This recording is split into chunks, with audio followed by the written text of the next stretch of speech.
chacun ne peut pas savoir où il va. Et ça va être tout le propos de cette conférence de ce soir. Donc le génogramme, ça vient du grec, génos, qui signifie l'écriture de l'origine. Donc on va repartir effectivement sur l'origine, mais bon, 4 générations, on a quand même à peu près, on sait à peu près avec ce qui s'est passé. Donc le génogramme, ça correspond à une image interne que la personne a de sa famille, à un instant donné. Donc si vous faites un génogramme, je ne sais pas aujourd'hui, vous en faites un même dans 10 ans, forcément la manière dont le génogramme va être monté, il sera à nouveau complètement différent. Parce que vous aurez appris des choses, vous serez différent. La structure va être complètement différente, Bien évidemment, il y a des événements qui vont rester tels qu'ils sont, mais il y a des choses qui vont bouger. Donc cela appartient donc à la personne.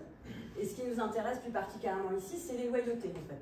Comment les loyer à sa famille, comment elle manifeste son appartenance, cellulairement et biologiquement. On connaît plein de choses sur notre famille. Des fois, j'ai des gens qui me disent, voyez, mais moi je ne connais pas, je sais rien, mais on sait plein de choses en fait. Parce qu'enfant, on écoute beaucoup, les parents ne se méfient pas. Et on est à côté, et on a toujours les oreilles qui traînent en fait, on enregistre plein d'informations. Donc effectivement, mentalement, on a l'impression qu'on ne se sert de rien, mais après quand on commence le travail, il y a plein de choses qui ressortent, il y a plein de choses qui remontent. Et on sait beaucoup plus de choses que ce qu'on imagine, beaucoup plus. Sauf qu'on on croit qu'on a oublié, mais non. Donc ça vient de la systémie, à savoir qu'en fait, on va étudier la famille dans son ensemble. On ne prend pas la personne toute seule isolée, on va la regarder en fait dans l'ensemble familial, comment est-ce qu'elle évolue. Donc du coup, les grands-parents, les parents, les oncles, les tantes, la personne elle-même et ses enfants. Si, on fait du coup 4 générations. Si effectivement la personne n'a pas d'enfant, on va remonter aux arrière-grands-parents pour avoir effectivement les 4 générations. En général, 4 générations, on a déjà une bonne image de ce qui se joue en fait, des intrications, de ce qui se passe dans la famille.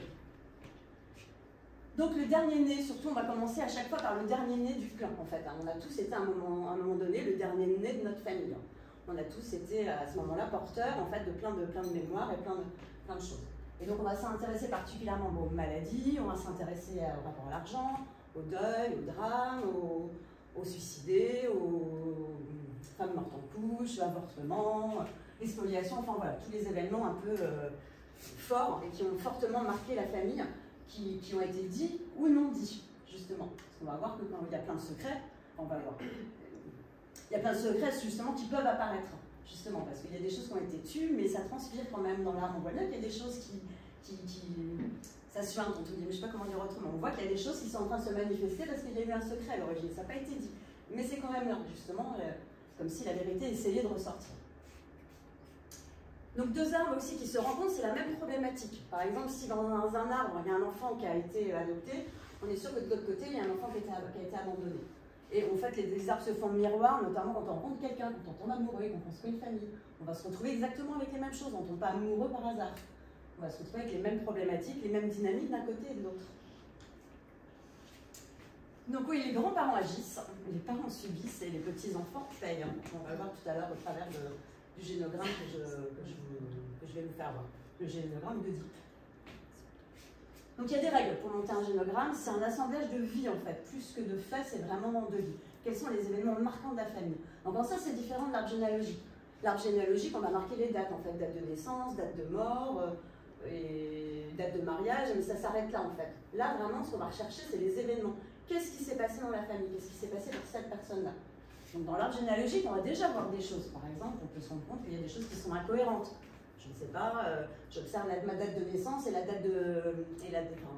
ma date de naissance et la date de mariage de mes parents. Oups, je me rends compte que finalement, a priori, j'ai été conçue bien avant qu'ils se marient. Aujourd'hui, à notre époque, on s'en fiche. On remonte quelques générations dessus, c'était pas du tout la même. Ça avait vraiment un vrai impact. Voilà, il y a des choses sur l'arbre qu'on va pouvoir déjà voir. Je ne sais pas, mes grands-parents sont mariés en 1942, mon grand-père avait 19 ans, et comment c'est sûr qu'il n'était pas à la guerre? C'est bizarre. Ils n'auraient pas dû se marier en 1942, ces deux-là. Il y a quelque chose. Donc ça, déjà, sur l'arbre généalogique schizo-dessus, on va voir. Mais après, vraiment, avec le génogramme, on va vraiment fouiller beaucoup plus. Et là, vraiment, on va se rendre compte de tous les arbres qui cachent la forêt. Pardon. Donc le génogramme, ça permet de regarder sa famille, en fait, sous un angle plus global, en intégrant le passé, le présent, et d'avoir, du coup, une image et un éclairage différent. Ça permet de saisir les liens aussi évidents entre les membres de la famille. Et aussi demeurer un peu mieux caché, en fait, comme ce que je vous ai dit. Pour ma part, je trouve aussi que ça permet à un moment donné de se dissocier. À un moment donné, voilà, d'avoir cette image, de regarder ça et de se dire, ok, je fais bien partie intégrante de cette famille, Et en même temps, voilà, ce n'est pas que moi. C'est vraiment, enfin moi je trouve que c'est, pour l'avoir vécu, forcément, j'ai trouvé que c'était vraiment un point qui m'avait particulièrement marqué, de pouvoir vraiment regarder, me dissocier et me dire, ok, ça c'est pas que moi, c'est important à un moment donné de pouvoir me mettre de la distance. Donc, quand on monte un géogramme, il y a des règles. Je vais vous en présenter plusieurs. On commence avec un carré pour l'homme et un rond pour la femme. Bon, après je vais m'arrêter là juste pour ça, et je vais développer le reste. Donc l'homme, il va être le plus... On va commencer toujours par l'homme. On va considérer que c'est le plus important. C'est pas une histoire de sexisme. C'est juste parce que l'homme donne le nom, donc le nom de famille, et donne le nom. La femme, elle donne la vie. Et du coup, comme ça crée un équilibre entre le donner et le recevoir. L'homme, il transmet l'identité. Et du coup, c'est pour ça que normalement, en tout cas dans la société jusqu'à maintenant, les choses étaient assez fonctionnelles à ce niveau-là. Tous les enfants partaient le nom de leur père. Aujourd'hui, voilà, on peut choisir. Et ça pose un problème, parce que du coup, on crée un vrai déséquilibre dans le couple. Parce qu'il y a vraiment une compensation. L'homme donne le nom et la femme, elle donne la vie. Ça s'équilibre. À partir du moment où on refuse à l'homme de transmettre son nom, il y a quelque chose qui déconne. Puis les ancêtres, là, ils ne sont pas du tout contents. Hein. Surtout si c'est un garçon. Ça pose un vrai problème. Donc, quand on met aussi les deux noms, c'est comme si on disait à son mari, tu es une demi-portion. Tu as la moitié plus l'autre. Comme je disais à Emmanuel le jour, une demi-couille. C'est à peu près ça que ça veut dire. C'est marquant, mais c'est exactement ça. Je t'autorise le nom, mais je mets quand même le mien. Tu vois, c'est comme si on disait à son homme, ben voilà, t'es qu'à moitié, quoi. Voilà, il y a un truc qui ne va pas. Clairement. Il y a quelque chose qui ne fonctionne pas. Et ça vient vraiment perturber cet équilibre de donner et le recevoir. Ça n'a rien à voir avec un côté machiste ou féministe. Hein. Pas du tout. C'est vraiment pas ça. C'est vraiment énergétique, là, pour le coup. L'homme, il donne l'identité. La femme, la vie. Chacun son job, en fait. C'est l'aîné qui va transformer le couple en famille. Le couple était là avant, donc normalement, il sera là après. Donc le plus important, c'est le couple. On parle du couple d'origine, bien évidemment, après, quand il y a des divorces. Ensuite, bah voilà, il y a des couples recomposés. Et le premier amour va être le plus important aussi. Enfin, que ça soit pour un homme ou pour une femme. Bon, à l'époque, il y a quelques générations, effectivement, souvent le premier amour, c'était celui avec qui on faisait toute notre vie. Mais aujourd'hui, les choses ont sérieusement changé. Il n'empêche que, énergétiquement, le premier amour, c'est le plus important. C'est pas une question d'intensité. C'est pas une question de j'en aime un plus que l'autre, c'est juste que le premier amour, on est innocent, clairement, on a plein d'attentes, on est encore vierge de beaucoup de casseroles, et du coup on projette énormément, on y met vraiment tout notre cœur. Ce premier amour, en général, il a vraiment une importance très particulière. Et ça peut être même à 8 ans, c'est pas sexuel, mais c'est juste que voilà, j'ai investi quelque chose de tellement énorme, c'est mon premier amour. Donc ça, il est toujours marqué dans le génogramme, tout part de là. Quand le couple a donc des enfants, quand la première-née est une fille, oups. Parce que comme c'est l'homme qui transmet le nom, il y a tous les ancêtres là-haut qui font un peu la tête quand même. Ils disent, ah, ça va pas du tout cette histoire. Donc ça va poser problème. Si ensuite il y a un garçon, tout le monde va se détendre. On en rigole, mais c'est biologique. Hein. Il y a vraiment quelque chose ici qui... parce que du coup, le nom de la lignée va être sauvegardé. Du coup, la femme est une bonne épouse, elle a rempli sa fonction auprès de son mari, le fils est un bon fils auprès de son père, enfin, voilà, tout le monde est content. S'il n'y a que des filles, oups, à un moment donné, le nom va s'éteindre. Ça veut aussi dire quelque chose. C'est qu'à un moment donné, le clan a décidé de s'éteindre, parce que c'est terminé, c'est fini. Et il y a aussi une raison pour ça, qui est important de respecter.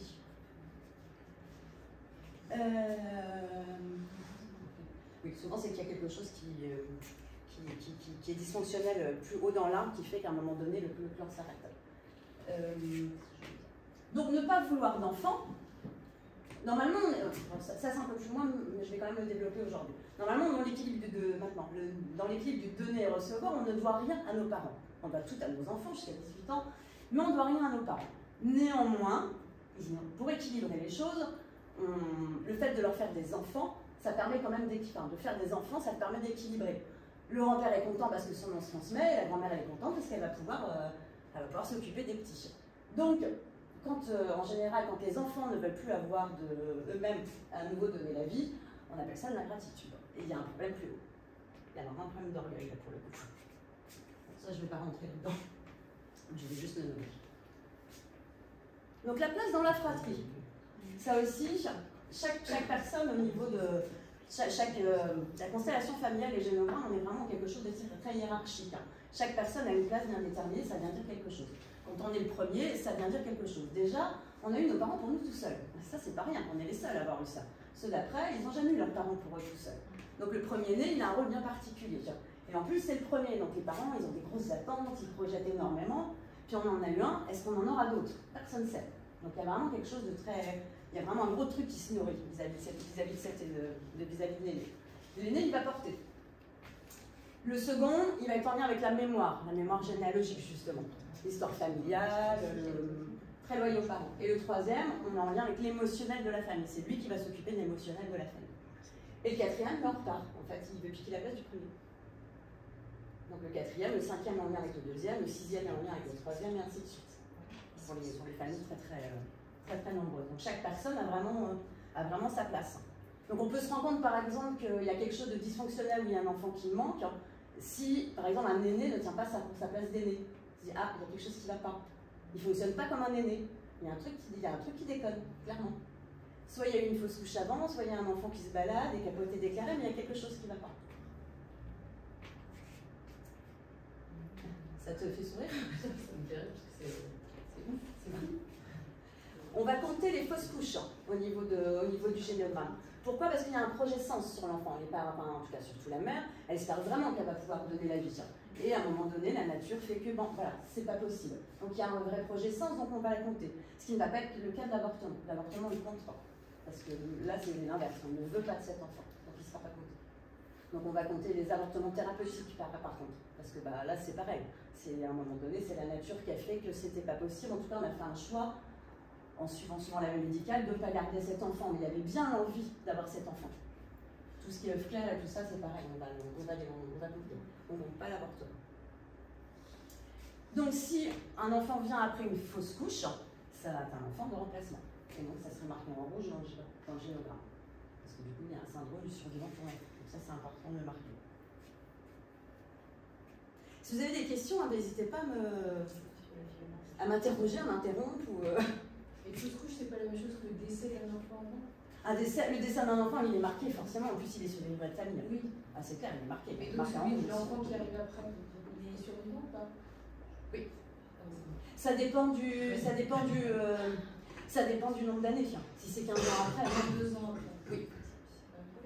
Oui, clairement. Et le décès, par exemple, si on est jumeaux, et à la naissance, il y en a un qui meurt et pas l'autre. C'est avéré? Non, mais je veux dire. Est-ce que si c'est vraiment avéré? Oui. Oui. C'est-à-dire que. Il y a eu une grande mode chez les thérapeutes. À un moment donné, on allait voir les thérapeutes et voilà, vous avez eu un jumeau, le jumeau perdu. Enfin, il y a eu vraiment tout un vent très en poupe. C'est pour ça que je pose la question. Si c'est vraiment avéré, oui. Si c'est fantasmé, c'est autre chose. C'est le syndrome du survivant, c'est ça? Oui, si c'est vraiment avéré, oui. Oui, clairement. Et c'est quoi le syndrome du survivant? Mais en fait, pourquoi si j'arrive après une fausse couche, en fait, ben, je suis en vie parce qu'il y en a un autre qui est mort avant moi, en fait. Sinon, je ne serais pas là. Et puis j'arrive, normalement, la femme, elle est conçue pour donner la vie, pas la mort. C'est de l'eau, et l'eau, c'est les mémoires. Donc en fait, l'enfant, il arrive dans une matrice morbide qui a donné la mort, en fait. Mais ça veut dire quoi? C'est quoi l'impact pour l'enfant qui arrive? Pour l'enfant? Alors, soit il va être hyperactif pour montrer que lui, il est bien en vie, soit il va être complètement gisant, en fait. Il va être complètement zombie. Il y a les deux possibilités. Il y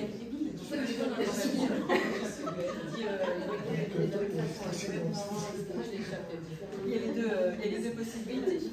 Surtout, ce qui va beaucoup changer, c'est le rapport de la mère. Ah. Parce que la mère n'a pas porté le même regard sur cet enfant. Elle a perdu un enfant, elle a été dévastée. Donc il y a une part d'elle qui s'en est jamais remise. Donc elle va toujours projeter sur le suivant qui va mourir. Donc le rapport il est complètement différent. Elle va avoir des peurs qu'elle n'avait pas. Ou elle va carrément fermer son cœur pour ne pas mourir avec. C'est pas qu'elle l'aime pas, mais en fait pour rester en vie, elle ferme son cœur. C'est de la survie. C'est totalement inconscient. Et l'avortement alors? Pourquoi il n'est pas considéré? Parce qu'il n'y a pas de projet sens, on ne veut pas d'enfant. Oui, mais il y a peut-être une culpabilité derrière. Ça, c'est à la femme de s'en occuper. En tout cas, moi, j'étais sur la place dans la fratrie sur génogramme, je n'avais pas marqué l'enfant. Oui. Par contre, je l'ai marqué IVG. Ça, je vais le noter. Oui, effectivement, il y a de la culpabilité derrière. Mais par contre, dans le nombre d'enfants, je ne vais pas noter. Alors que je noterais une fausse couche. Si je pense être l'aîné qui a une fausse couche à un moment, en fait, je ne suis pas l'aîné, je suis la numéro 2. Je suis l'aîné des vivantes. C'est pas exactement pareil. Ça n'a pas le même goût. C'est bon? Vous avez des questions? Donc l'adoption. Ça aussi, c'est noté sur le génogramme. Pourquoi? Parce que ça va poser problème. C'est une malédiction au sens du génogramme. C'est comme je vous l'expliquais tout à l'heure, à un moment donné, si on n'arrive pas à avoir d'enfants, c'est qu'a priori le clan a décidé que c'était terminé. Et qu'a priori, il y a une bonne raison pour ça. Donc, si on décide quand même d'adopter, ça va poser problème. Ça pose surtout un problème de dette.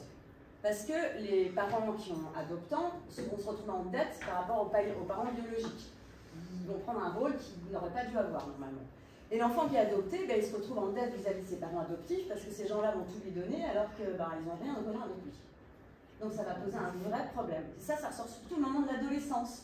Quand l'enfant commence à bien casser les pieds, et là on réalise que j'ai rien à voir avec ce môme. Alors déjà qu'avec les nôtres, c'est pas facile, on a pas envie de leur tordre de cou, mais là en plus on se rend compte qu'on connaît rien de ce môme. On sait pas d'où il vient, on sait pas quelles sont ses origines, c'est assez compliqué. Pour l'enfant, c'est aussi très compliqué parce qu'on va lui demander d'appeler papa, maman des gens qu'il connaît pas du tout, qui peuvent être en plus d'une culture différente, d'une religion différente. En fait, l'enfant est complètement déraciné. Et parfois même, on va carrément changer de religion. On en parlait l'autre jour, par exemple, d'un exemple qu'on connaissait. Où l'enfant est né dans une religion et du coup, on fait fi de tout ça. Et on va, hop, tiens, catholique. Mais attends, c'est pas ses racines, c'est pas d'où il vient, il est complètement déraciné, le mot. Donc ça pose un vrai souci. Donc ça, c'est vraiment marqué en rouge dans le génogramme. Ça pose aussi un souci au niveau de l'héritage. Avant, en France, on avait deux systèmes d'adoption. On avait l'adoption simple et l'adoption plénière. Donc l'adoption simple, on s'occupait de l'enfant, il faisait partie de la famille, par contre, il n'héritait pas. Maintenant, ça n'existe plus depuis un certain nombre d'années, il n'y a plus qu'adoption plénière. Et là, il y a quelque chose qui n'est pas OK non plus. Parce que cet enfant, du coup, va se retrouver à hériter au même titre que les enfants naturels, s'il y en a, alors que il n'est pas issu de ce couple-là. C'est pas tant l'histoire de l'argent, c'est l'histoire de la reconnaissance. Ce qui est vraiment en jeu au moment de l'héritage, c'est que c'est la dernière fois où on a l'occasion d'être reconnu comme étant les enfants de nos parents. C'est vraiment une histoire d'identité. Je te reconnais comme étant mon enfant. Et là, on va reconnaître un enfant qui n'est pas notre enfant, en fait. Donc ça pose un vrai problème. À la rigueur, si les frères et sœurs se disaient « Ok, nous on estime qu'on te redonne un pourcentage de notre part », ça n'aurait pas le même goût. Mais là, il y a quelque chose qui ne va pas.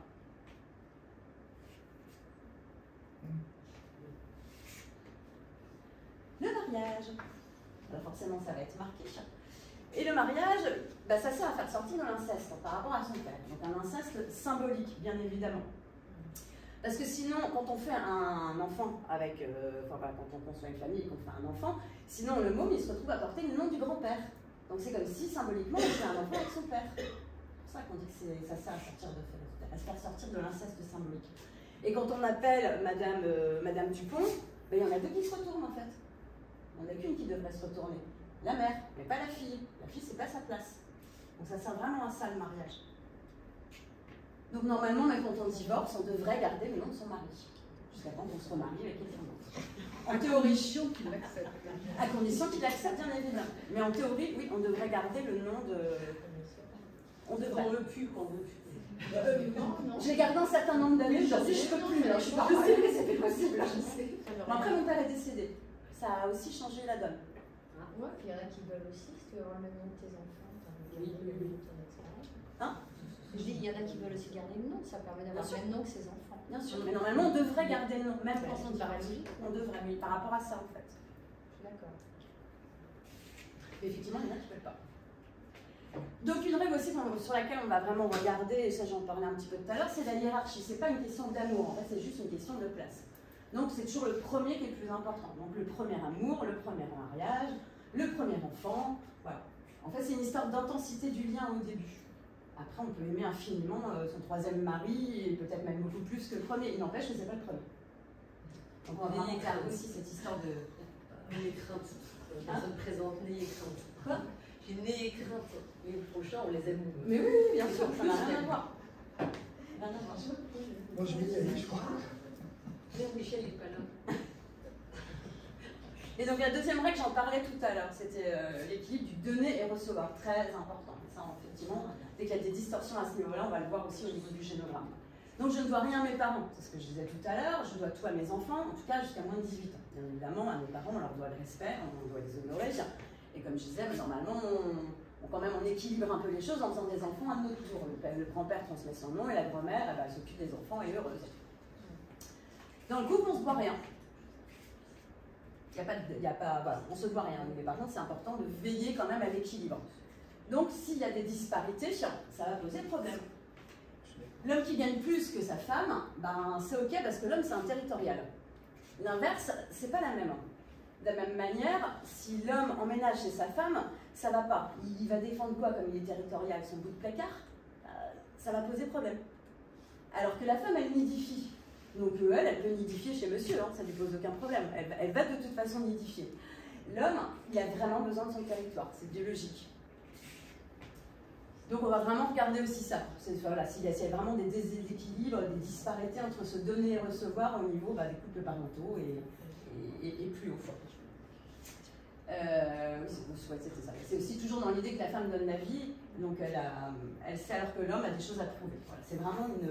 Et puis l'homme, effectivement, par nature, il donne, on reçoit. Donc il y a vraiment un équilibre ici qui est super important du coup à préserver.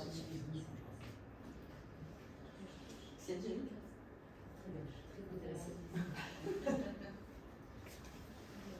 Les mésalliances, ça aussi on va regarder. Ça va être des choses qui vont être marquées, qui vont être signalées aussi dans l'art.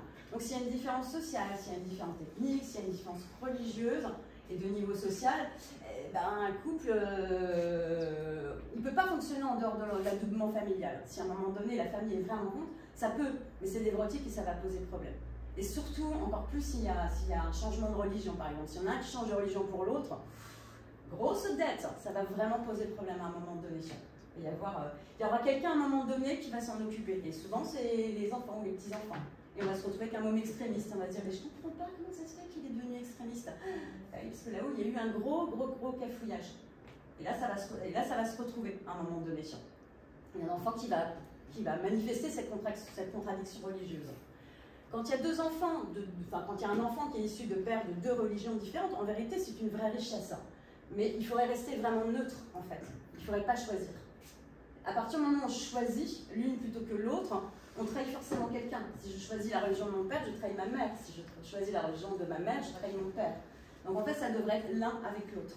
Ça devrait y avoir absolument pas de choix. C'est extrêmement difficile à vivre. Hein? Si on a un qui est athée et l'autre qui a une religion et qui la pratique. Qu'est-ce que tu entends par athée? Il ne se retrouve pas à travers une religion, il a été éduqué. Il a été éduqué dans quelque chose. Comment? Il a été éduqué quand même dans un contexte. Oui. Mais il ne pratique rien, il n'est pas visible, enfin, il n'y a pas de... S'il a été élevé dans un contexte particulier, en tout cas judéo-chrétien a priori. Et la famille, tu vois, il y a vraiment ça qui véhicule. Et si de l'autre côté, il y a une religion qui est complètement autre, ça sera peut-être moins fort, mais il va quand même y avoir ça. Ce qui est vraiment à préserver, c'est l'un et l'autre.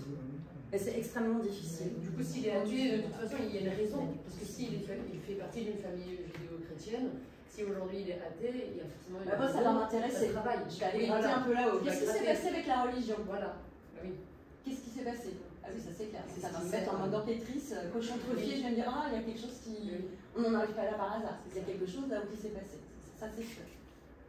Mais ou alors ça peut arranger, parce que comme la femme, par exemple, si elle a une autre religion, le fait de dire je suis athée, ça me met moins en difficulté vis-à-vis de l'extérieur. Oui, mais l'homme va être quand même issu quand même d'un ciment judéo-chrétien, tu vois. Même s'il se déclare athée, il sort quand même forcément d'une éducation qui a été marquée quand même par une éducation en lien avec une religion. Aujourd'hui, c'est un peu comme ça. C'est comme ça que ça fonctionne. Donc après, c'est une richesse, pour la personne, c'est une vraie richesse. Mais au début, pour un enfant, c'est un vrai fardeau. Et c'est très compliqué du coup d'allier les deux et de voilà, c'est l'un avec l'autre. Et jamais l'un sans l'autre. C'est pas évident. L'émigration. Ça aussi, ça va être marqué dans le génogramme. Dans le génogramme, on va chercher tout ce qui est en lien avec la honte et tout ce qui est en lien avec la culpabilité. Donc l'être humain, il est grégaire normalement. Il n'est pas fait pour, s'en aller, il n'est pas fait pour aller loin.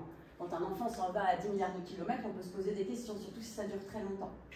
Donc quand on déménage tout le temps, ben, on perd ses racines. Et c'est encore plus vrai pour une femme. Une femme, elle a besoin de nidifier. Donc c'est encore plus... je ne dis pas que c'est pas important pour les hommes, mais ça va être encore plus prégnant pour une femme. Donc s'il y a eu des migrations, et que en plus la maman n'est pas venue, c'est encore plus douloureux. La femme n'a jamais revu sa famille d'origine, ça va être extrêmement lourd, extrêmement pénible. Et donc du coup, il peut y avoir après une vraie coupure. Je ne peux plus m'enraciner nulle part en fait. Si je m'attache, je vais souffrir. Je ne peux plus nidifier, je ne peux plus m'enraciner. Donc ça va marquer. Ça peut donner après éventuellement des dyslexies, le fait de ne pas savoir compter. On dit d'ailleurs avec le comptable, c'est en lien avec des enfants qui manquent ou qui sont morts. On verra après le métier. En tout cas, il y a une loyauté ici. Je laisse ma famille, je laisse mes origines, je laisse ma culture, je laisse quelque chose. Et c'est super douloureux. Très douloureux. Donc ça, on va vraiment le noter dans le génogramme. Les métiers. Ça indique ce que la personne incarne pour la famille. Alors, aujourd'hui, on se sert beaucoup du nom de famille, mais il y a quelques siècles en avant, le nom de famille n'était pas si important en plus. Les gens étaient désignés par leur métier. Le boulanger, le charcutier, le menuisier, voilà, on était vraiment désignés par notre métier. Et derrière les métiers aussi, quand on monte un génogramme, on peut avoir aussi des indications très précieuses. Je vous ai donné quelques petits exemples de métiers. Donc, par exemple, secrétaire, on a le secret et se taire quand on écoute. Les coiffeurs, c'est un lien souvent en rapport avec les suicidés.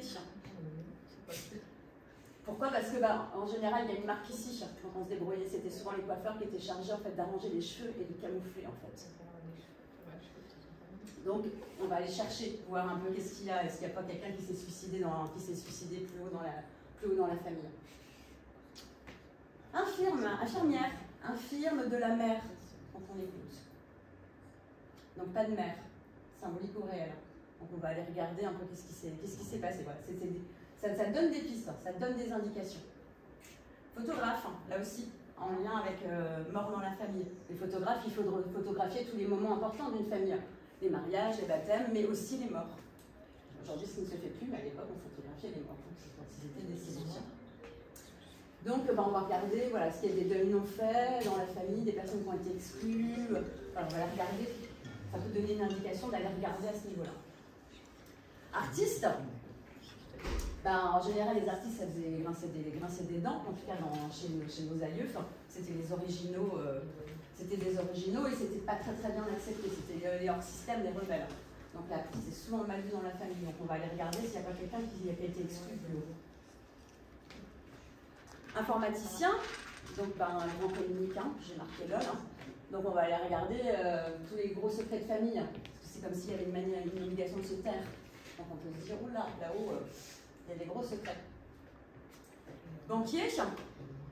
Donc on va aller chercher le problème avec les juifs, parce qu'à la base, en fait, les catholiques estimaient que l'argent c'était impur. Donc ils n'avaient pas le droit du coup de toucher de faire fructifier l'argent. Donc ça c'était un métier qui était réservé aux juifs. Et puis on les exterminait parce qu'ils prenaient trop de pouvoir, puis on en a quand même besoin. Enfin bref, c'est une histoire qui date depuis très longtemps. Donc on va aller regarder ce qu'il y a.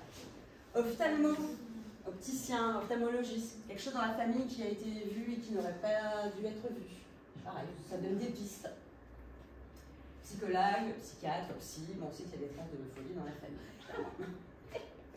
Donc vous pouvez imaginer que la famille, elle était bien dysfonctionnelle.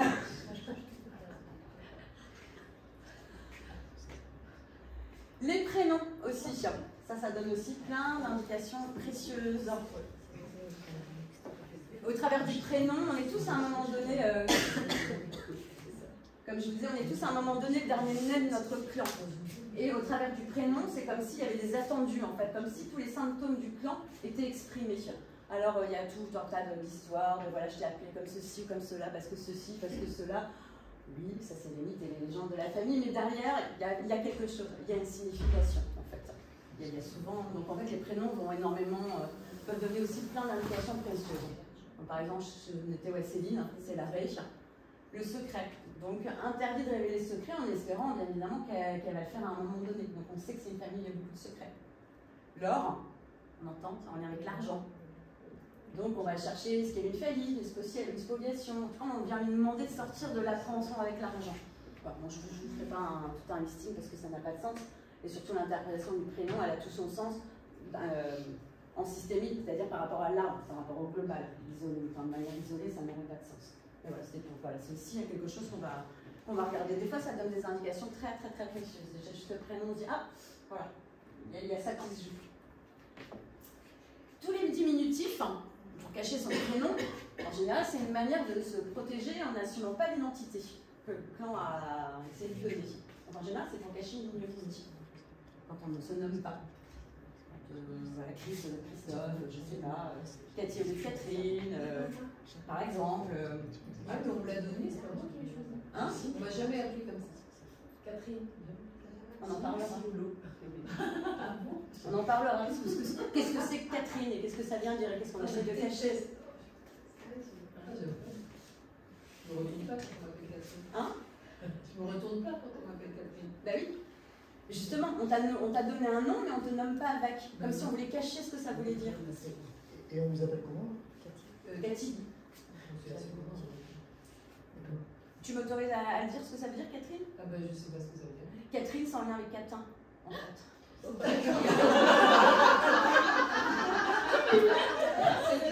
Ah, c'est la fameuse Cathy. C'est en lien avec ça, en fait, avec Catin. La Sainte Catherine.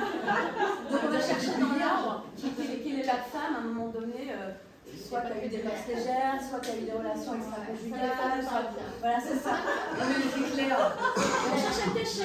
Toi, Cathy, c'est pas Catherine. On cherche à cacher le truc. Encore mieux. Avec le diminutif. On essaie de faire pirouette cacahuète. Comment? Avec le diminutif, on essaie de faire pirouette cacahuète. Tu vois, on essaie de cacher le truc. C'est plus Catherine, ce que tu dis. Mais en fait, c'est toujours la même chose. Ouais, mais là, il faut que j'aille voir mes parents, mes grands-parents. C'est ça, c'est dans l'arbre. Il y a une femme, à un moment donné, dans l'arbre, il y a quelque chose qui va là. C'est ça. Donc si on te nomme comme ça, c'est qu'on espère que toi, au contraire, ça ne sera pas le cas. Ah, mais ça va. Ah, oui, ça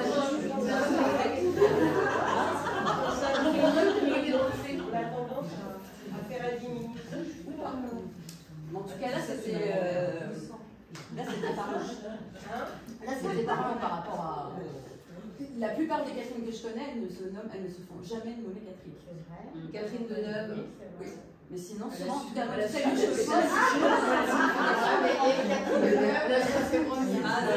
fait moins chicote. C'est ça.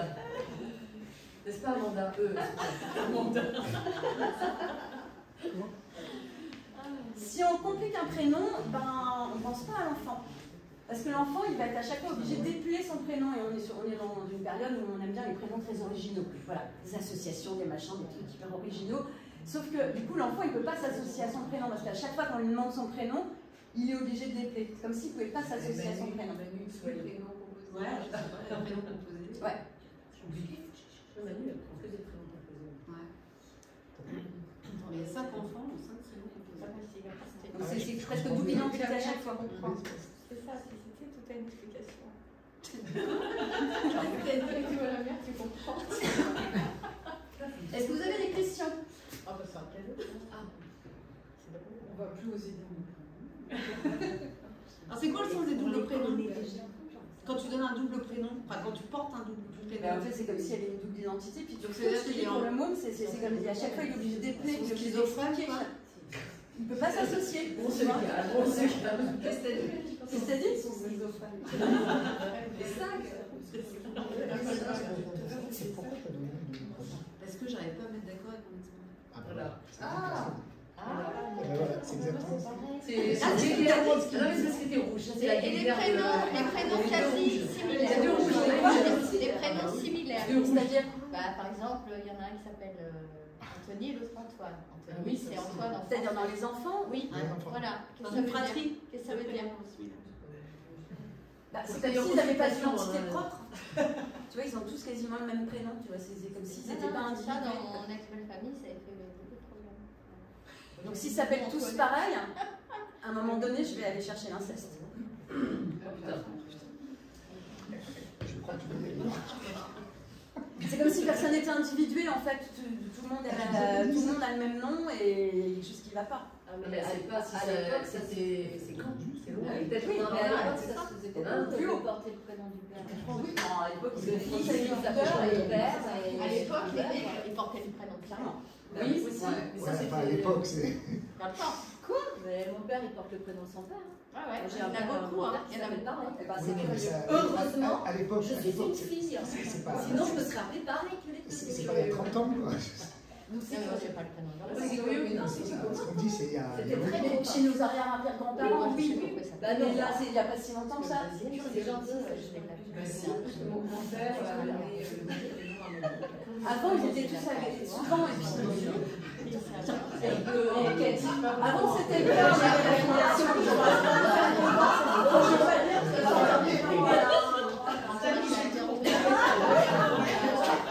Là, tu as appelé ta mère, ça m'a raconté l'histoire. Non mais après, je pense que pour ceux qui ont des questions, je pense ouais, j'entends des trucs, je essaye de relier. Je pense qu'il y a un travail plus long à commenter son génogramme. C'est ça qui va te faire te repérer dans ton art et comprendre certaines choses. D'accord, on compte son génogramme, après, là, je vous présente qu'est-ce que c'est, les règles. Et je vais vous présenter un génogramme, celui d'Oedipe, on va voir d'où ça démarre le bazar. Celui d'Oedipe, je t'ai dit. Ah, dis-y, là, je t'ai dit. Non, celui d'Oedipe. Je pense que Je tu connais Oedipe.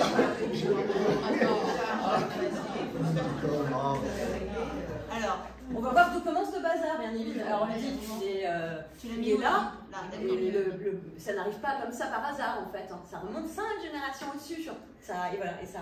Donc, justement, je vais vous prendre cet exemple-là, parce que je vais hors de question que je prenne un exemple d'un client concret, donc voilà. Donc, à la base, on a Agénor, qui est le fils de Poséidon. Et on a Téléphassa, sa femme. Ils ont 2 enfants, Cadmus, bon, vous voyez, ouais, Cadmus, et Europe. Europe, donc la petite fille de Poséidon, elle est une très très jolie femme, et notre ami Zeus, son oncle, donc, la trouve fort à son gouffre. Donc, il décide d'aller la draguer. Donc il descend sous forme, on est en mythologie, hein, donc il descend sous forme d'aigle, majestueux, il va, bon, pas recouler parce que je faisais de pigeon, mais bon c'est un aigle. Mais bon, ça marche pas du tout, elle lui met un gros vent. Donc il est très très vexé, il remonte, parce que c'est Zeus quand même, hein, faut pas déconner.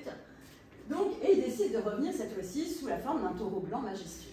Là ça marche beaucoup mieux, Europe est fascinée, elle le trouve absolument magnifique, donc, elle le caresse et tout, et puis elle finit à un moment donné par monter sur son dos, et là, il s'en va. Et il l'enlève. Il l'enlève et il va la garder captive pendant des années, donc contre son gré, donc on est clairement dans du viol, et comme c'est son oncle, on n'est même pas dans du viol, pardon, on est dans de l'inceste. Tout le monde est au courant, mais c'est Zeus, donc tout le monde la boucle en fait, tout le monde se tait, ça transpire de partout, et Cadmus, son frère, aime beaucoup sa sœur et la cherche partout. Il la cherche, puis là les dieux là-haut commencent à se dire, bon là il va falloir qu'on le calme, il faut qu'il arrête de faire sa recherche, parce que c'est Zeus quand même, donc il faut qu'il arrête.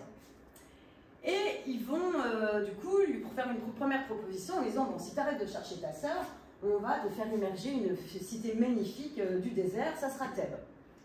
Il pense, sinon quand même c'est ma sœur. Donc il continue de chercher, et là les deux disent, bon, ça va pas du tout. Donc deuxième proposition, il lui ramène la fille d'Athénée, enfin une des filles d'Aphrodite, donc Harmonia, qui du coup est absolument magnifique, et là, bon, il finit quand même par abdiquer. Donc il arrête de chercher sa sœur. Donc, du coup, la ville de Thèbes émerge, et ils ont donc 2 enfants. Donc, Labdakos et sa femme impossible de retrouver. Labdakos, qui signifie, ah non, pardon, Polydoros, qui signifie plusieurs noms. Et celui qui est très très en quête, et lui, il se marie ensuite avec Nishtis, qui signifie la nuit, Nyctalope, donc l'ombre et la lumière. Ils ont donc un enfant, Labdakos, qui lui est boiteux. Donc là déjà on voit bien qu'il y a un déséquilibre dans l'arbre. C'est déjà physiologiquement, on le sent bien, ça commence à descendre. Et c'est là où effectivement la femme, on ne sait pas. Et ils ont un enfant qui s'appelle Laios. Labdakos meurt quand Laios a 1 an. On ne sait pas exactement ce qui s'est passé, et comme la mère on ne sait pas, bon bref, il se retrouve à 1 an tout seul et isolé. Il était destiné à devenir roi, mais bon, 1 an, clairement, il n'est pas équipé pour. Donc, la régence est confiée à son oncle, Amphion, et, bah, oui, dans la mythologie, voilà. Et il va être mis sous la tutelle, régence, ou, voilà, du roi Pelu et de la reine Danaé.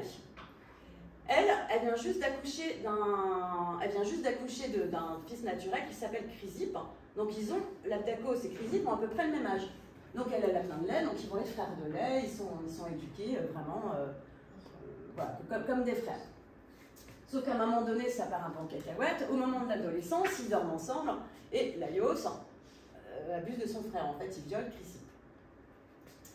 Les deux grandissent et au moment où Chrysippe est censé monter sur le trône, il se sent tellement sale, tellement sali que c'est impossible pour lui. Donc il va au bord d'une falaise, il emmène un de ses serviteurs et il lui explique ce qui s'est passé et il se suicide. Le serviteur va voir les parents, donc Pélu et Danaé, et leur explique ce qui s'est passé. Donc Pélu maudit Laios en disant vu ce que tu as fait à notre fils, voilà, je te lance une malédiction, je lance une malédiction au Dieu, tu seras tué par ton propre fils. Laios retourne dans son royaume, parce que ça y est, il est majeur, et il épouse Jocaste. Et bon, bah, ils n'ont pas d'enfant forcément, parce que lui, il continue ses pratiques sodomites. Donc forcément, ça ne marche pas très bien. Et donc, au fur et à mesure, ben, ça ne marche pas, et puis ben, là, tout le royaume commence un peu à trembler, parce qu'il ben, faut un descendant.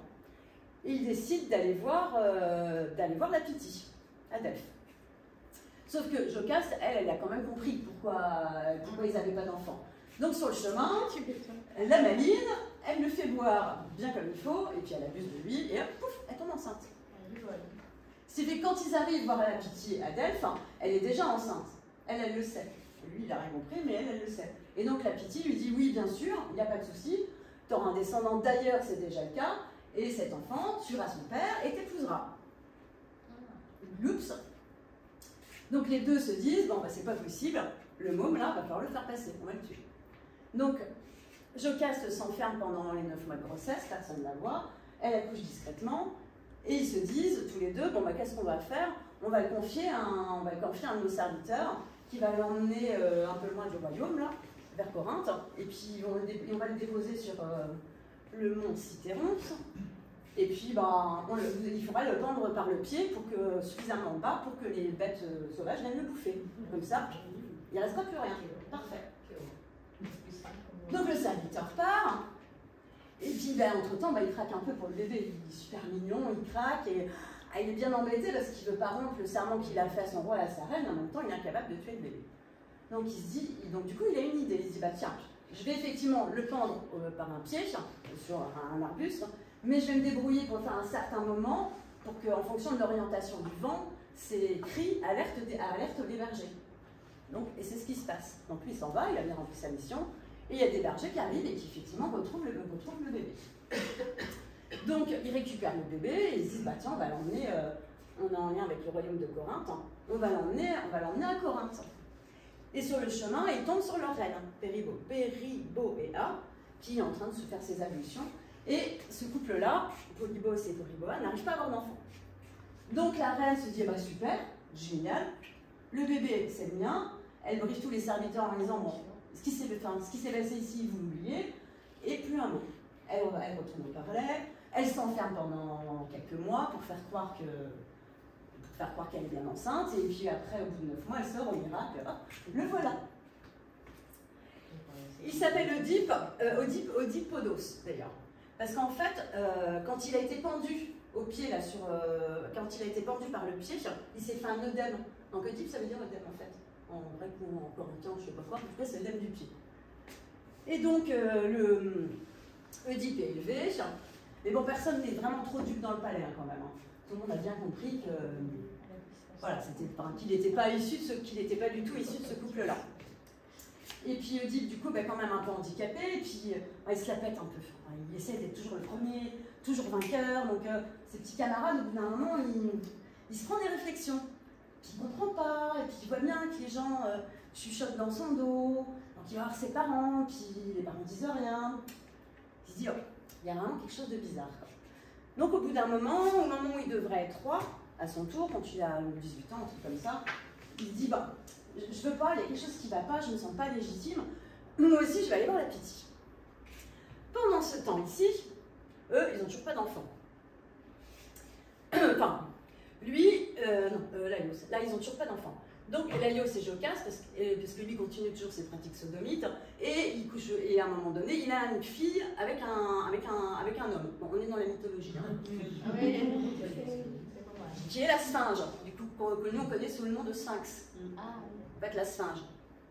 Et la Sphinge a commencé à poser un sérieux problème parce qu'elle est quand même totalement furax contre son père. Et donc, elle bouffe tout le monde. Donc, en fait, les gens peuvent sortir de la ville, mais plus personne ne peut rentrer. Donc, au niveau du commerce, ça commence à devenir très compliqué. Donc, s'il commence à y avoir des famines, ça, au niveau économique, ça ne va pas du tout. Donc, il se dit, bah, je vais aller voir la Pitty pour savoir comment faire.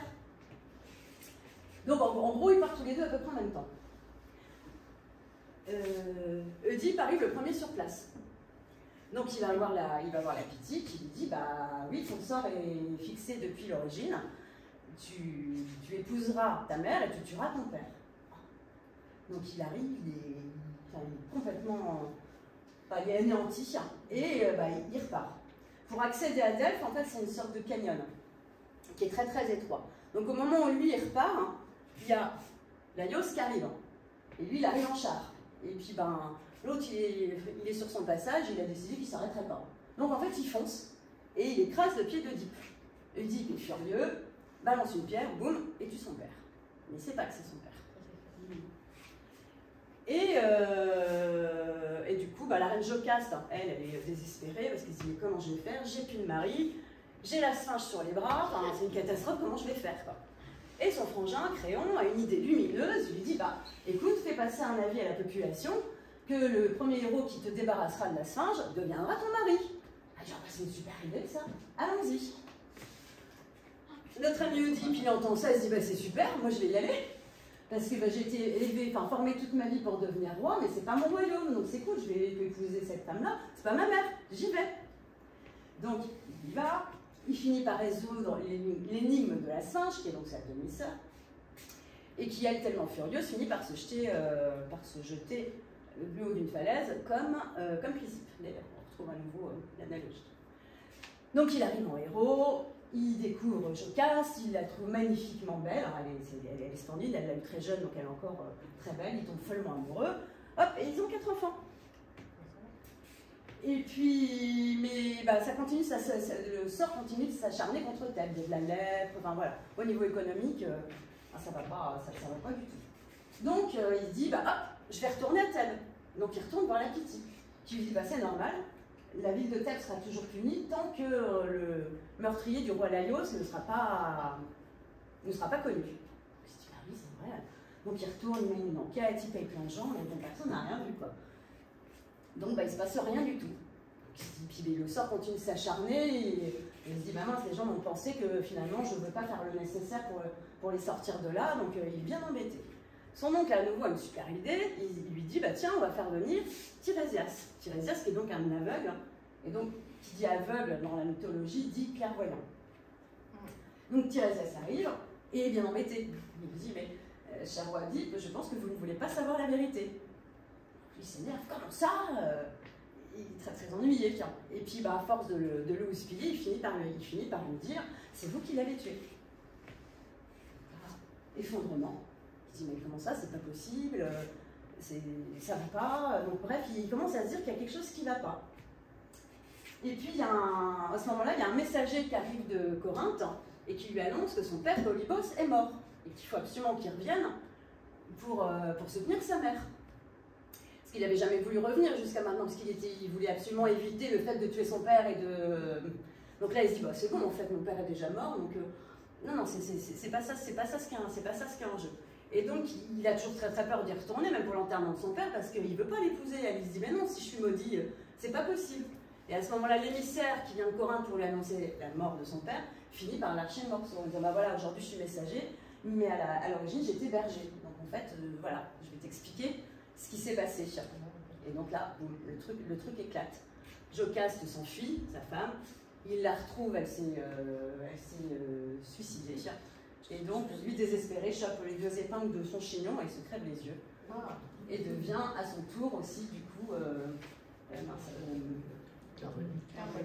clairvoyant. Voilà. Et après, il visite toute la Grèce pour aider les gens à résoudre les meurtres, à résoudre tout ça. Voilà. Tout ça pour vous illustrer que tout ce bazar, voilà, il n'a pas commencé ici, hein. Ça a bien commencé ici.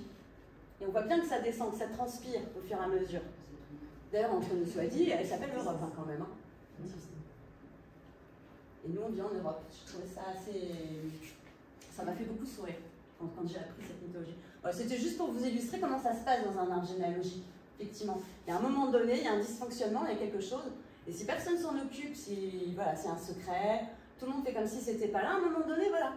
C'est comme si les suivants étaient un peu comme des marionnettes, en fait, comme si on était agi par des fils invisibles et qu'on ne comprenait pas ce qui se passait, comme si, voilà, il y a quelque chose de cet ordre-là. C'était pour vous illustrer ça. Voilà. Donc certaines blessures trop anciennes ou trop douloureuses deviennent des secrets, des non-dits ou des sujets tabous. Ces mystères continuent de vivre au travers de nous et puis voilà, ça descend au fur et à mesure. Et donc comme on était sur la thématique avec le business, je voulais vous donner 3 exemples de comment ça peut venir perturber ça. Par exemple, voilà, le grand-père paternel qui part à la guerre. Donc la grand-mère va remplacer son mari à la ferme et elle va faire le job. Et son mari va rentrer de la guerre à la libération. Mais il va rentrer forcément très ébranlé, ce qu'il a vécu était très difficile. Et il ne retrouve plus du tout en fait sa place. Il va s'enfoncer dans le mutisme, dans l'alcool et il finit par mourir assez jeune. Et du coup, derrière ce que ça peut générer, ce qui va descendre, en fait, c'est une peur phénoménale pour les femmes. Si à un moment donné je deviens autonome, et si à un moment donné je crée mon business, mon homme va mourir. Et c'est ça ce qui va descendre. De manière totalement inconsciente. Alors que ce n'est absolument pas vrai, c'est absolument pas la réalité, mais c'est ça ce qui va s'insinuer. Exemple, mon père est mythomane. Et j'ai toujours entendu dire petite fille que c'est parce qu'il était trop intelligent. Et c'est pour ça qu'il avait ruiné dans sa tête les mythes et les légendes de la famille. Donc pour moi, intelligence égale folie. Donc je passe plein de beaux diplômes, je suis super compétente, j'ai plein de responsabilités, mais je me débrouille pour ne jamais avoir le poste qui correspond. Jamais. Parce que si j'ai ce poste-là, ça prouve que je suis intelligente. Et ça, c'est juste pas possible. Donc ça nourrit de l'auto-sabotage. Oui, parce que la peur de la folie est supérieure à mon envie de légitimité sociale. Exemple, par exemple. Ma grand-mère a eu un premier amour qu'elle n'a pas pu épouser. Mes arrière-grands-parents, ils ont arrangé un mariage beaucoup plus avantageux socialement parlant. Mais son mari, donc mon grand-père, il est très jaloux. Et lui, il est persuadé qu'il a eu des rapports sexuels avec son premier amour. Il projette ça en permanence. Et ma grand-mère, elle a uniquement flirté.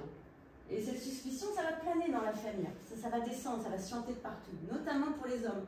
Et ça va descendre, ça va faire écho dans les générations suivantes. Ça veut dire qu'en tant que femme, je ne suis pas écoutée par rapport au calomnie de l'homme.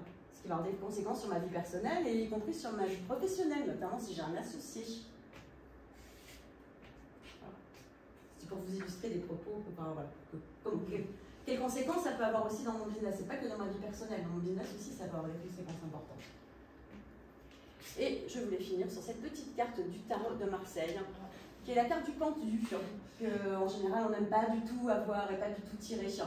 Mais ce que je voulais vous faire voir, c'est que, alors déjà, il n'est pas pendu par le cou, hein. C'est lui qui s'est mis dans cette position-là. Il s'est attaché par le pied. Il a l'air totalement décontracté, hein. Il n'a pas l'air du tout tendu ni stressé. En fait, il est en pleine méditation, il est en pleine exploration. Et il explore quoi? L'arbre généalogique. Maman et papa. Il est vraiment en train de faire ce travail, justement. Et d'élaguer, de couper les branches qu'il n'a pas, des choses qu'il a vraiment arrêté à couper. Il est vraiment dans une dynamique d'introspection en fait, de son intention, d'aller visiter en fait, toutes ces zones d'ombre, pour justement aller rétablir de l'ordre. Voilà, je voulais finir avec cette carte, que je trouvais très parlante par rapport à ce que je viens d'évoquer.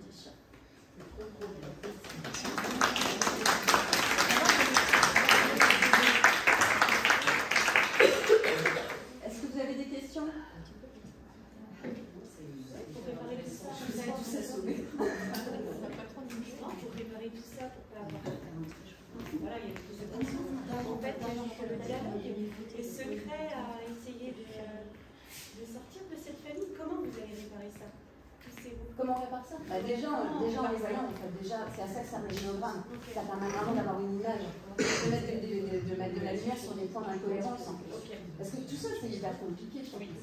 J'avais pourtant beaucoup déjà travaillé sur ma famille, et quand j'ai commencé à monter mon génogramme avec ma thérapie, ça m'a posé des questions. J'ai regardé, j'ai dit, mais oui, mais t'as raison. Comment ça se fait? Je ne me suis jamais posé cette question-là. Il y avait plein de choses qui étaient nébuleuses, qui n'étaient pas claires, qui étaient. Parce que, comme je disais, il y a plein de mythes dans une famille, il y a plein de légendes. Et puis quand on est petit, on y adhère, et puis on trouve ça fabuleux, puis jamais on les remet en cause. Donc il y a quelqu'un d'extérieur qui va vous dire, mais c'est bien pas la route, ton truc. Ah oui, t'as raison, c'est vrai, ça n'a aucun sens. Voilà, c'est comme ça, en fait, en mettant de la lumière, en mettant de la conscience, en allant voir vraiment ce qui se passe. Puis après, il y a des. Après, en constellation familiale, on peut dénouer énormément de choses, ou après, vraiment en thérapie. Mais ça commence vraiment par déjà cette prise de conscience, de voir qu'est-ce qui se met en place. C'est vraiment l'état des lieux, c'est ça. C'est comme un bilan comptable. C'est vraiment un bilan à instant T, une image T. Et c'est ce que je disais, entre si je le fais aujourd'hui, si je le fais dans 10 ans, le génogramme il aura encore évolué. Je l'ai fait il y a 10 ans, et je l'ai refait là récemment. C'est pas du tout. Il y a plein d'autres choses. Parce qu'il y a 10 ans, mes filles étaient toutes petites. Je vous dis, on commence toujours par le premier-né du clan. Donc il n'y avait pas grand-chose à dire en fait finalement. Elles étaient petites, il n'y avait pas grand-chose. Aujourd'hui, elles ont grandi. Donc il y a une matière qui est beaucoup plus importante. Et finalement, il est ressorti plein de choses. Et là, hop, avec cette matière-là, j'ai vu que effectivement, chez moi, ça s'était rejoué. Et hop, ça se rejouait plus haut et plus haut fort. Et puis il y a des moments où on est prêt à sortir des choses et d'autres pas. Et puis des fois, c'est les ancêtres aussi qui ne sont pas OK pour qu'on aille mettre leur nez dans leur histoire aussi. On n'a pas autorisation, on ne peut pas y aller. Et il y a des moments où c'est possible. OK, là c'est le moment d'y aller. Oui, je disais, pour faire ça, il faut avoir les ancêtres. Il faut avoir le père, la mère, le grand-père, le grand-mère. Quand on n'a plus ça, comment on fait? Ce que je disais, petit, on a engrammé plein de choses. Ah oui, mais ça j'en suis convaincue. Après, on fait des recherches aussi. On fait des recherches, déjà on a au moins les dates, puis après on fait des recherches, on pose des questions, et puis... Et on sait plein de choses. Mais après, tu as des évidences aussi au niveau généalogique que tu peux voir aussi. De quoi? Tu peux avoir des évidences au niveau généalogique. Ah oui, généalogique. c'est ce que je disais tout à l'heure. Par exemple, ma mère était enceinte quand ils se sont mariés. Le grand-père, tiens, c'est louche, qu'est-ce qu'il foutait en 42 à se marier alors qu'il aurait dû être à la guerre. Enfin, il y a des choses déjà juste avec les dates on commence à se dire, il y a quelque chose qui ne va pas là. Il y a un truc qui... Et après, oui, on avance avec ce qu'on a. Mais sincèrement, on connaît beaucoup plus de choses que ce qu'on croit. C'est souvent une protection de se dire, mais moi je peux pas, je sais rien. Mais en fait, quand on commence, on se rend compte qu'on sait plein de choses. Énormément de choses. C'est comme une pelote de laine. Hein. Un truc fait penser à un autre et ça déroule. Et ce qui doit sortir, si c'est juste, ça sort. Clairement. Il y a plein de non-dits, il y a plein de choses qu'on ne saura jamais. Oui, mais après, tu peux prendre conscience de ça aussi. Oui, c'est ça le truc qui est intéressant. C'est-à-dire qu'à un moment donné, ça fait un sou, ça s'arrête tout. Comment prendre conscience de quelque chose que tu ne connais pas? Ah oui, mais c'est un peu ça. C'est-à-dire qu'à un moment donné, ça va devenir évident. Il y a des choses que tu vas subodorer. Tu sens bien qu'il y a un truc, mais des fois, c'est non. Personne ne veut lâcher le morceau. Et tu sauras pas. Et tu sauras pas. Tu sens que. Et c'est comme ça aussi, il faut l'accepter. À un instant T, ce qui ne veut pas dire que dans 6 mois, dans 5 ans, dans 10 ans, ça ne sera pas possible. Il y a des sujets que j'ai essayé d'aborder il y a 10-15 ans, je n'ai pas pu y aller. Et aujourd'hui, je peux. Peut-être parce qu'à ce moment-là, je n'étais pas en capacité j'avais peut-être d'autres choses à aller faire avant, et aujourd'hui, c'est possible. Il y a 10 ans, c'était non, je ne peux pas y aller. Et c'est comme ça. Ça aussi, c'est juste accepter. Ça permet d'aller mieux, de faire des choix. Ah oui. Oui, puis se rendre compte que des fois on agit, on pense être libre et qu'en fait pas du tout, on produit juste des schémas, on est juste une marionnette, comme si on était entre guillemets possédé par ce qu'il y avait plus haut, et on croit qu'on est super libre, mais pas du tout. Et c'est quand ça commence à devenir trop douloureux qu'on se dit, ah non, voilà, ça va plus là. Il y a trop de schémas qui se reproduisent, mince quoi. J'ai voulu mettre toute la meilleure volonté du monde, il y en a marre. Là, ça peut être très intéressant d'aller voir qu'est-ce qui se passe. On fait tous des schémas en fait. Ah bah oui. On reproduit tous. On fait que ça. On voit nos enfants, ils ont des réactions les mêmes que les nôtres, et on a fait la même chose que nos parents. On fait des schémas. C'est ça en fait. Exactement. Mais la prise de conscience, ça te permet. Ce qui revient il faut faire du travail pour avoir. Oui, c'est exactement la même chose. C'est toujours par rapport à l'énergie de départ, tu n'es toujours pas libre en fait. Que tu fasses pareil, que tu sois en réaction, c'est toujours pas toi. C'est toujours par rapport au truc de départ. Et ça, c'est vraiment à force de prise de conscience, d'évolution, que on commence à retrouver de la liberté. C'est exactement ça. C'est exactement ça. L'alignement, il revient toujours. L'alignement, il revient toujours. comment plus tu te connais, plus tu vas comprendre des choses et plus tu vas avancer. C'est toujours pareil. Hein.